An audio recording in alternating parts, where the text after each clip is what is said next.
Juliet, hello. How are you today? Christy Lee, I'm fine. How you going? Yeah, good, good. It's a good day, nice and sunny here. How is it where you are? It's Melbourne. It was sunny a minute ago. It's cloudy now. It'll be raining later. Hail this evening. Oh, I love it. All the seasons. Yeah, we're used to it now. Nobody even complains about it. No, you'd be complaining if it was just sunny all day. It'd be boring. Well, that's it. That's exactly right. We like our seasons. Yeah. Very good. Well, today we've got an interesting topic we are juggling with. We're talking about setting and upholding boundaries. Dun, dun, dun. Yes. And look, this is one I have to say, I have struggled with this over the years, particularly when I was first running a business. I had no boundaries anywhere. And I think it's worth talking about, what boundaries are for a start, because I was really conscious then that there really were no boundaries on my personal life, at work, with my team. I was studying, there was just nothing going on. And I think often when we think of boundaries, we think of them as just one thing. Whereas to me, I think we need boundaries around work hours and around, our expectations of what our team will deliver, our expectations of what we deliver. That we need boundaries around things like leave. Yeah. I see often in teams I'm working with, particularly when morale is low, people taking leave all over the place and really inappropriately when no boundaries in place. But even just financially, I think things like refunds. I was working with someone the other day who has got a whole lot of people asking for refunds at the moment for something that's beyond their control. But just that need to hold boundaries around things like that, I think, is really important too. Definitely. And I think I think we often mistake them for really hardcore rules. And that's why we're so bad at setting them, particularly early in our leadership careers. I think we just want to be nice to everyone and we don't want to be like the bossy boss. But they're not really hardcore rules. They are expectations. And they're expectations that might, for example, give someone some knowledge as to where their authority starts and ends, up to this level of, like you're talking about financial responsibility, you make those calls. That's your boundary. Beyond that, that's when you need to come to me. So it's not even about setting rules. It's actually also about giving expectation and responsibility and authority to people so that they know where that line is and where that line is drawn. Oh, you've frozen there for a second. Around expectations, I think you're right. And I think part of the problem is often we don't articulate the boundaries. So until they've been breached, really. Yes. So instead of being upfront and saying, here's my expectation, or here's what I am prepared to do or put up with or whatever, we wait until it becomes a problem. And then we go, oh, actually, no, that's overstepped a boundary that I forgot to tell you was a boundary. And I think that's a good point. If we haven't told them the boundary, there is no boundary. It doesn't exist if we haven't said it. Yes. Yeah. And I think sometimes even for ourselves, we haven't told ourselves it's a boundary too. That's interesting. Yes, that's a really interesting point, because if we aren't clear ourselves on what our own boundaries are, how can we possibly expect a leader to deal with any sense of boundaries? I think this issue is exacerbated at the moment too, when we're working virtually and we're working with a hybrid team structure or even just a completely virtual team structure. I think often boundaries get pushed without anyone meaning to, but just because we're not all together and we're not checking some of those boundaries. So people at home are sort of able to run off on a bit of a frolic. And then everybody else might feel under pressure to be on the same level or to be working at the same pace or whatever it is. And I think that creates real difficulties for holding boundaries at that point. Yeah, because the boundaries have changed now that we're working in a different way. So boundaries that may have once been very, very clear when we were all working in the one side or the one office have changed now, and perhaps we haven't been particularly good at talking about those changes or communicating those changes or even putting those changes in place. So there has been a lot of change, I think, around boundaries. And it might be a good time for a lot of businesses to circle back and reestablish and reset those boundaries, I think. I think it's a perfect time. And I think also, just as individuals, as leaders, I think we need to be really conscious of the whole role modeling, the boss watching that goes on. Yeah. Because if we are demonstrating that, we have no boundaries around work hours, for instance. Yeah. If we're never taking a break, if we're never sort of stepping back and relaxing, or even just, turning up to informal virtual gatherings like an afternoon tea or Friday drinks and just chilling with everybody, that we're setting those sort of non-existent boundaries, which is ridiculous. We're just saying there are no boundaries at that point. Yeah. And when people are looking for boundaries, they're looking to their leaders for that, I think.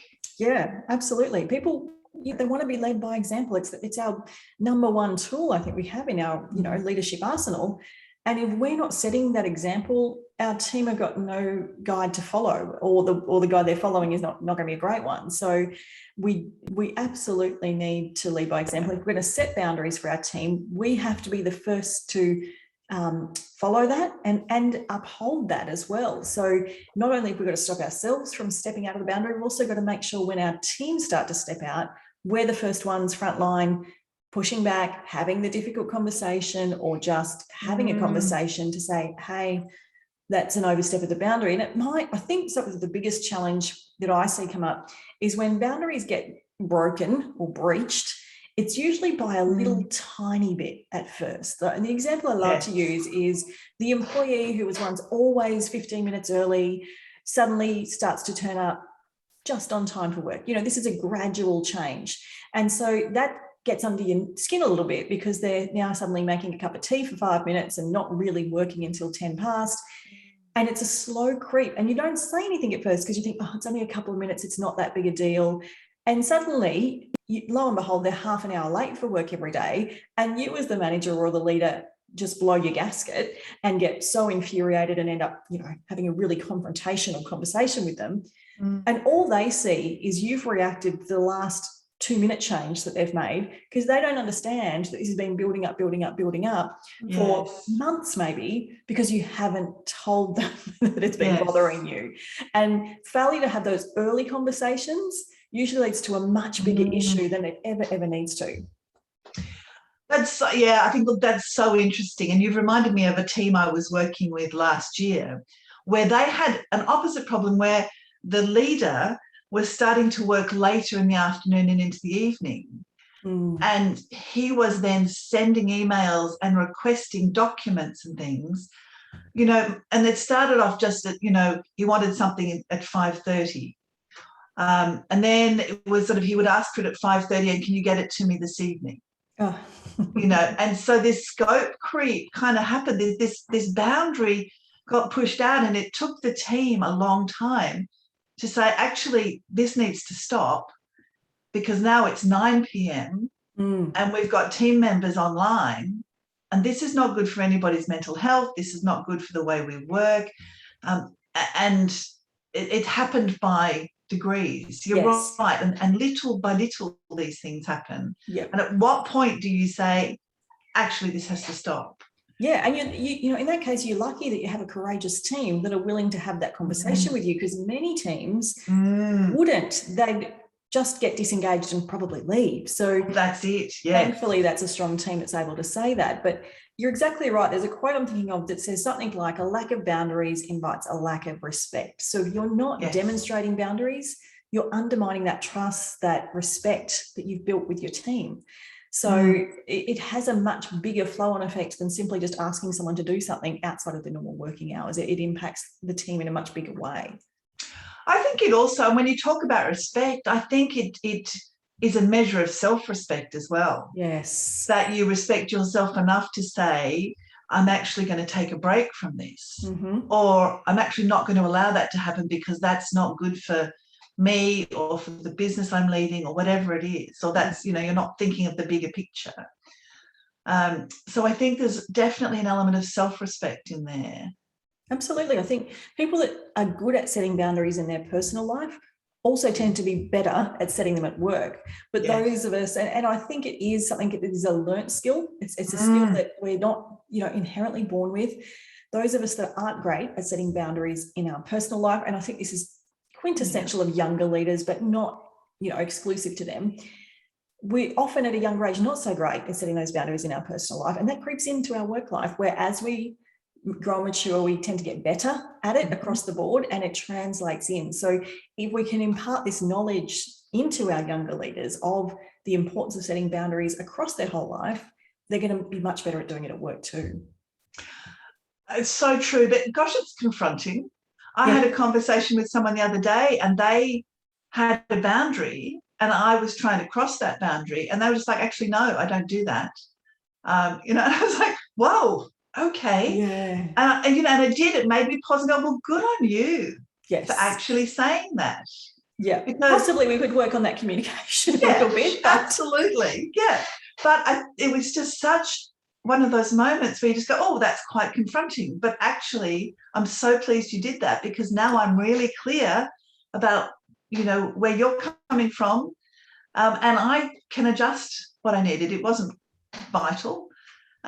It was just a great demonstration. As you say, there's a generation coming through. And I think it can be confronting, but I agree. I think it's a really healthy thing that they are saying, actually, I have boundaries and I'm prepared to hang on to them and hold them. And I see this being taught at schools now, which is such a good thing.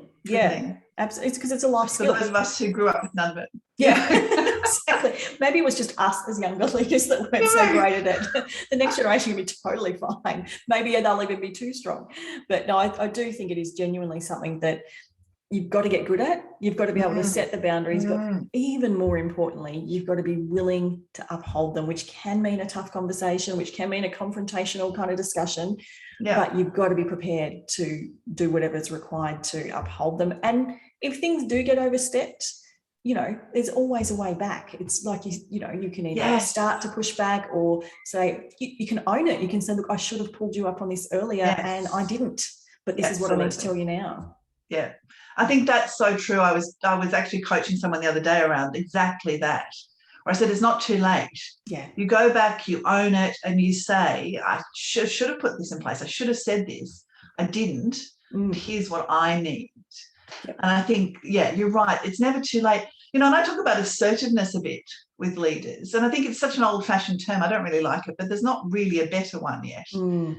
But this idea of sort of standing up for yourself without actually infringing on anybody else's rights or, crossing anyone else's boundaries, but being clear about what is important for you and what's right for you, I think is where it all starts, isn't it? Yeah, it's unapologetic honesty about what it is that you need to communicate. And I think it is not always easy, but it is definitely something that, it's not too late to revert, to pull back. And I think we need to remember too, people actually want boundaries. We think they don't, but people want to know what we expect from them. And part of that is, where is the line here? Where can I go outside of this sphere that I'm working in? Where am I going to get in trouble? They actually want to know that. And when they don't know that, they're just flying blind. They could be going anywhere.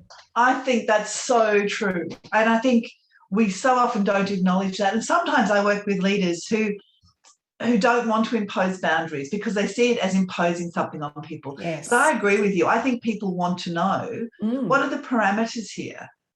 And then I can, either make that work, or I can tell you where I want to stretch them a bit or whatever. But at least you understand where those lines are.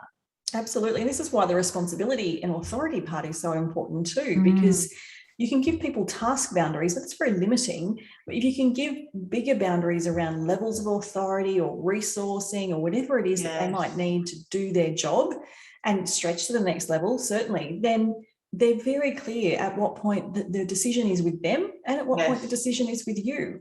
And of course, you always want to have, I think, a default, this is your boundary. But if you're uncomfortable or if you're unsure, come to me at this point, or I trust you, get it done. Because I think there's always, sometimes that little bit of fear with the team as well. Yeah, I think that's really true.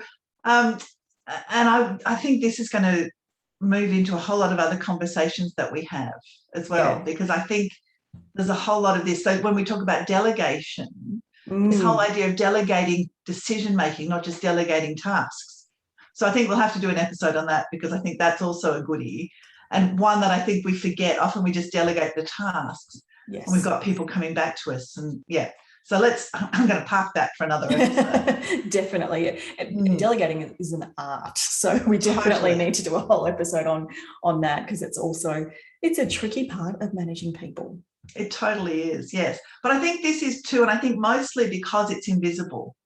And I think the more we can make boundaries a bit visible, the better off our team will be, and the better off we are. Yeah. Because I think there's real value in articulating them, or at least being conscious of them. Absolutely. And it's articulating them at an individual level about positions and roles and responsibilities, but also at a team level. The boundaries about, this is how we do things around here. This is what we do if there's a problem or a mistake. This is how we support each other. Those, I don't want to call them softer boundaries, but those less role specific, less target specific, but the boundaries that actually make your culture work how you want it to. Well, I was going to say they're cultural boundaries, aren't they? This is the above and below the line behaviour that sits within culture. So what's acceptable, what's not. Often what I see is organisations that, they talk about being family friendly. And yet, you see these emails flying around at odd hours of the night, and meetings called at 7 a.m, or people still being held back at work at 6 o'clock. And, that sort of, and that's not family friendly. No, actually, that reminds me, I've heard so many stories recently about this, but recently someone in my family joined a business in a media communications role, and it was a really intense interview process. And I remember pulling her aside and saying, this seems a bit heavy for the role you're going for. I think it might have been 6 interviews, ridiculous. And I had some red flags that possibly this wasn't quite the culture she was being promised. She was being promised a very inclusive culture, all remote workers, a culture that really appealed to her, the sort of worker that she is. And when she arrived, and very early on, she realised the culture was nothing like all the lip service that had been paid to it. You're expected to work really, really long hours. You're expected to work at 1 or 2 levels of authority above your pay rate after you arrived. The expectations versus what was promised were so separate. And the problem is, when you do that, you're telling people early on that these are our values and boundaries and culture. This is how we do things. If it's not real life lived, you're not going to keep people, because you're attracting the wrong people into your business. So totally, yes. And you're breaking that psychological contract. Yes. Which is all that stuff that people come in expecting to happen, and it doesn't. And that's just such a waste of everybody's time, isn't it? So frustrating. Yeah. And that's a early days boundaries. This is recruitment, induction, onboarding kind of boundaries being broken all over the shop. You're wasting their time and yours. It's not good for business. It's not good for anyone. No, not at all. I agree. So we need to be clear about them. We need to be clear, and we need to articulate, I think, is what we're saying. Absolutely. Be clear, articulate, and uphold. And don't be scared to push back if you need to.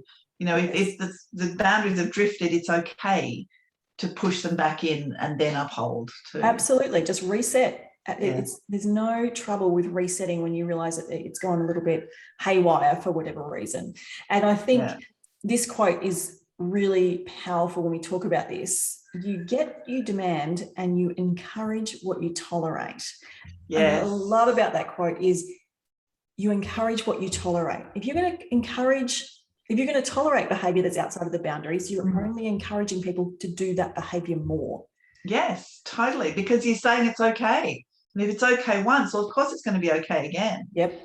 Yes, I totally agree. And just this idea that we tolerate things too. We've all been there. Yeah. Where we sort of go, look, I'll deal with it next week. Or, look, I won't worry about it this time. Yeah. And I think when we tolerate in that way, we are setting ourselves up for all sorts of problems around boundaries being pushed. Definitely. All we're doing is giving that person or that team the green light to keep going. Yeah, totally. Yes. Which is not ideal. So I think that's the key messages. And I think next episode, we should definitely chat around boundaries, around connecting and disconnecting at work, because that is a huge issue right now with our new hybrid and online working models. So I think that's a whole discussion in itself. Yep, cool, I agree. All right, I'll see you then. All right, thanks, Julia. Thanks, bye. Bye.